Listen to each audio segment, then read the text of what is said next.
지금 계속 논란이 되고 있는 김건희 명품백에 대해 사흘 동안 아무 말 하고 있지 않다가 대통령실 관계자로부터 입장이 나왔습니다. 경향신문에 따르면 대통령실 내부에서는 김건희 명품 가방 수수 논란에 대해 말을 아끼는 분위기로 보이지만 가방 수수 의혹 자체보다는 함정 취재 문제를 제기를 하면서 북한 배후설로 초점을 이동시키려는 분위기도 감지된다는 내용입니다.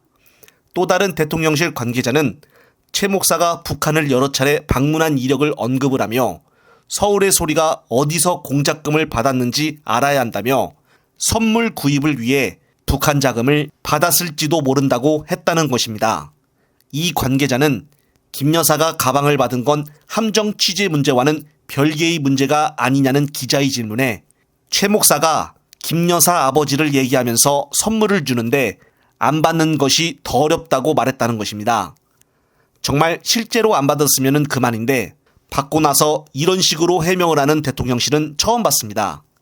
이 말대로 하면은 김정은이가 그럼 김건희에게 뇌물을 줬다는 우스갯소리가 되는 것인가요? 여기까지 북한 개입설을 끌어들일지는 상상도 못했습니다. 어제 방영된 서울의 소리 2편을 보게 되면 명품 구입비는 서울의 소리에서 된 것이 아니라 이명수 기자 개인 돈으로 샀다고 재차 강조까지 하며 분명히 밝혔었습니다. 그런데 사실까지 왜곡을 해버리니 황당할 수밖에 없는 것입니다. 곧바로 오늘 저녁 채널A의 단독 뉴스에 따르면 국진당이 이동관과 손중성, 이정섭의 탄핵을 막기 위해 내일 본회의가 개최될 경우 국회 로텐더홀 연자 농성은 기본이고 김진표 국회의장실과 의장 공관실 점거까지 검토를 하고 있는 것으로 알려졌습니다. 국진당이 결국 회의를 못 열게끔 하려는 것인데 이번에도 회의를 열지 못할 경우에는 지금 산더미처럼 쌓여있는 법안들을 통과 못 시키게 됩니다. 그동안 국진당은 민주당을 향해 이재명 대표의 방탄국회라며 비판을 쉴 새 없이 했었습니다. 그런데 오히려 본인들이 지금 방탄국회를 만들고 있는 것입니다. 이제는 점거까지 한다고 하니 이게 국회의원인지 동네 건달인지 정말 내로남불의 끝판왕을 보여주고 있습니다. 내일 여의도 분위기는 정말 최고의 정점에 이를 것 같습니다. 또한 내일은 김용전 민주연구원 부원장의 1심 재판이 열리는 날입니다. 따라서 김용 변호사인 김기표 씨가 그동안 언론에 나오지 않는 사실들에 대해 발언을 했는데요. 요약한 내용 보시면서 영상 마무리하겠습니다. 더욱더 중요한 것은 저희가 일단 6억이라고 받았다고 하는 사람이 돈을 어디에 썼는지에 대해서 검찰이 원래 수사잖아요. 그렇죠. 그거는 어떻게 보면 이 사건 같은 경우에 진술만 있는 사건이기 때문에 검사 입장에서는 당연히 그 돈이 어디에 쓰여 있는지를 수사를 해서 봐라 이렇게 받았다는 진술이 맞지 않느냐. 그러니까 예. 이렇게 돈이 쓰이지 않느냐라고 해서 그렇죠.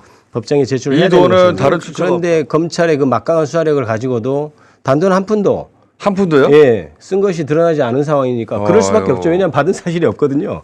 받은 사실이 없기 때문에 뭐 입증도 안 될 겁니다만은 그래서 저희들이 얘기하는 겁니다. 봐라. 그렇게 막강한 수사력을 가지고 도대체 단돈 한 푼이라도 쓴 것을 입증한 적이 있느냐. 한 푼도 없어요 지금? 그렇습니다. 예. 그런 상황이면 이게 보도가 없으니까 이렇게 진행되고 있는지 알 수가 없어요 저희가. 그래서 그때 공판 과정에서 객관적 증거가 차고 넘칠 것이고 제공하겠다고 한 그 말은 어디 갔느냐. 자 그러면은 예. 예. 실제로 수사 과정이나 수사 기록이나 이런 걸 보면 유동규가 2012년부터 저희가 적어도 파악하기로는 2012년부터 굉장히 돈을 물쓰듯이 합니다. 그리고 실제로 대장동 업자로부터 돈을 받기 시작하고 그런 상황에서 그거에 대한 조사는 거의 되어 있지 않은 상황. 그런 걸 왜 조사를 하지 않느냐 이렇게 항의를 했었죠. 그렇죠. 네. 그래서 저희가 계속 법정에서 오히려 저희가 입증하는 뭐 주체처럼 돼가지고 아니 그러면 저기 그 내연녀라고 하는 사람 포르쉐 사지 않았냐 뭐 이런 것을 저희가 오히려 이렇게 돈을 쓰지 않았냐.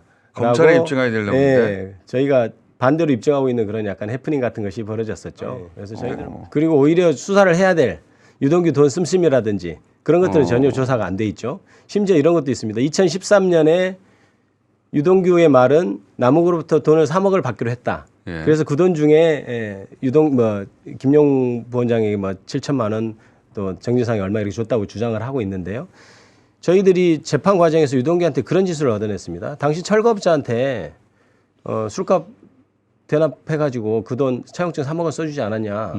그러면서 유동규가 그거를 맞다고 진술을 했어요. 그러니까 실제로 그 당시에 유동규가 어찌된 이유인지 철거업자에게 돈을 줘야 될 상황이 있었고 빚을 졌어요. 그렇죠. 예. 그렇죠. 빚을 졌었고 그것을 그 3억이 나무가한테 달라고 하는 것과 정확히 일치하는 돈입니다. 그러면 저희들이 생각하기에 그런 건 왜 조사를 안 했냐. 제가 보기에는 저희들이 이렇게 아름아름으로도 들은 소문과 그걸 가지고도 입증할 수 있는 것을 검찰에서 왜 그걸 조사 안 했는지 그건 이해가 가지 않습니다. 그러니까 그것만 조사했어도 유동규가 돈을 받아서 김용이나 정진상에게 줬다는 것이 전혀 거짓말인 게 완전히 거짓말이 드러나는 거거든요. 변호사님 취지는 월급 500만 원 받는 사람이 그런 포르쉐를 어떻게 사고 다음에 생활을 어떻게 하는지 이런 것도 확인해야 될 거고요. 그래서 저희가 처음에 재판을 시작할 때 모든 진술에서 이거는 유동규의 사기극이다 이렇게 얘기를 했죠. 유동규가 정치자금 명목으로 돈을 받아서 자기가 써놓고 자기가 처벌받을 것 같으니까 김용한테 좋다고 퍼넘기고 있는 거다. 그래서 제가 그랬어요. 지금 저기 나무가하고 이렇게 다 줬다는 사람으로 앉아 있는데 사실은 법리적으로 보면 뭐 나쁜 사람은 맞지만 법리적으로 보면 다 유동규로부터 사기 피해자들이다죠. 유동규가 저기 김용 갖다 준다고 하니까 그냥 돈 갖다 준 사람 아니냐 법리적으로 그런 주장을 했었죠. 그게 이 사건의 본질입니다.